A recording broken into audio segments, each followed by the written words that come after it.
চিংড়ি দিয়ে পুটলের দোরমা তৈরি করে এটা খেতে যে এত দুর্দান্ত স্বাদ হবে কখনো ভাবতে পারিনি। তো যাই হোক, এর জন্য আমি পুটলগুলো একটা চামচের ডাঁট দিয়ে বিচিগুলো সরিয়ে নেবার পর এখানে আমি চিংড়ি মাছে অ্যাড করব আদা বাটা, রসুন বাটা, জিরার গুঁড়া, ধনার গুঁড়া, মরিচ গুঁড়া, হলুদ গুঁড়া এবং নারিকেল বাটা এবং সরিষা বাটা এবং পেঁয়াজ, সরিষার তেল দিয়ে ভালো করে ম্যারিনেট করব আর স্বাদ মতো লবণ।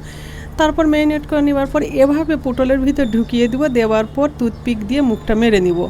তারপর আমি তেলে ভেজে নিব। এটা উল্টে পাল্টে ভালো করে ভেজে নেবেন। আসলে প্রতিদিন তো একই রকম তরকারি দিয়ে ভাত খেতে ভালো লাগে না, তাই না? একটু নতুনত্ব অনেক ভালো লাগে।